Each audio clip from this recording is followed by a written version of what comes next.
Imagine this. It's late. You should be sleeping, but instead, you're in bed, the only light in the room coming from a small, glowing rectangle in your hand. Your thumb is moving, almost on its own. A flick upwards. A political outrage. Your heart rate quickens. Flick. An old friend's perfect vacation. A pang of envy. Flick. A video of a cat. A brief, hollow chuckle. Flick. An argument in the comments section. A surge of angry righteousness. You've been doing this for an hour. You feel drained, anxious, and somehow both overstimulated and empty. This is the world of social media, a world of constant connection, yet profound disconnection. Now imagine we could bring an unlikely consultant into this modern dilemma. A man who lived almost 2,000 years ago. A man who commanded the most powerful empire on earth, yet spent his quiet moments writing not about his victories, but about how to be a good, tranquil, and resilient human being. Let's imagine how Marcus Aurelius, the Roman Emperor and Stoic philosopher, would handle social media. First, Marcus would likely see the entire enterprise not as a network, but as a test, a relentless test of our character.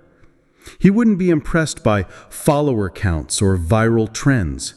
He would look at the screen and see a torrent of external things, a flood of information designed to pull our attention away from the one place it truly matters, inside ourselves. His first principle would be the dichotomy of control. He wrote, "Some things are in our control and others not." This simple idea is the master key to navigating the digital world. What's not in your control? The algorithm. What a stranger says about you in a comment. The number of likes your post gets. Whether someone misunderstands your intentions. Outrage mobs. Misinformation. These are externals. To Marcus, worrying about them is a form of madness. It's like being angry at the wind for blowing. What is in your control? Your own actions, your own thoughts, your own judgments. You control whether you open the app in the first place. You control who you follow. You control the intention behind what you post.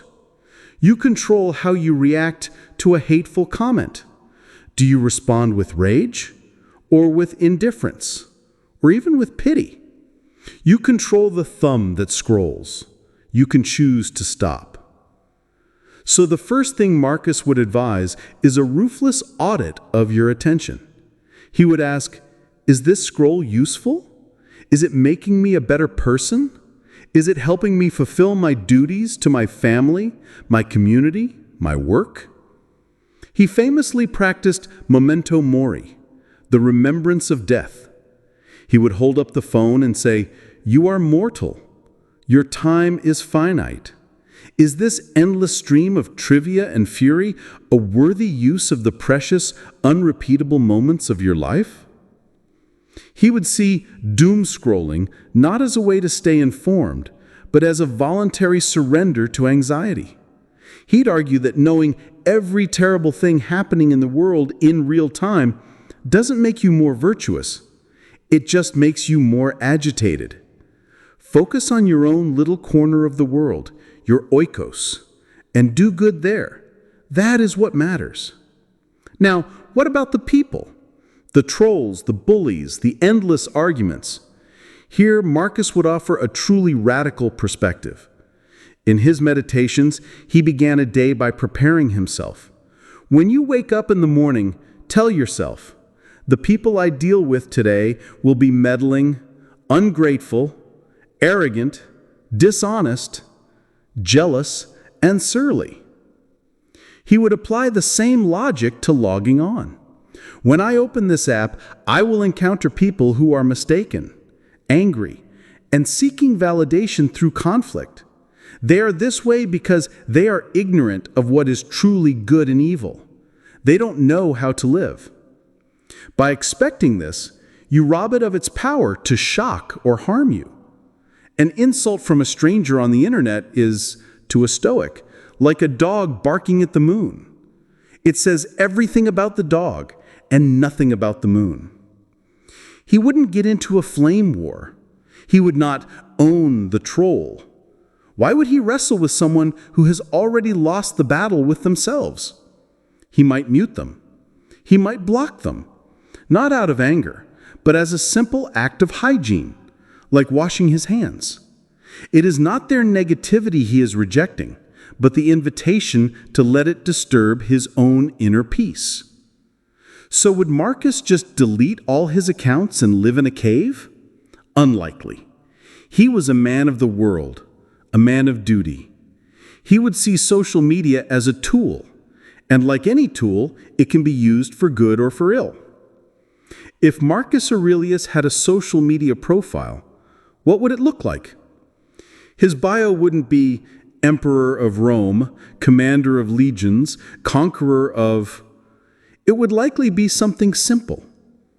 A man, a student of philosophy, trying to live in accordance with nature. He wouldn't post selfies from the Colosseum to cultivate a brand. He wouldn't post vague, passive-aggressive quotes when a senator annoyed him. He wouldn't live tweet his battles.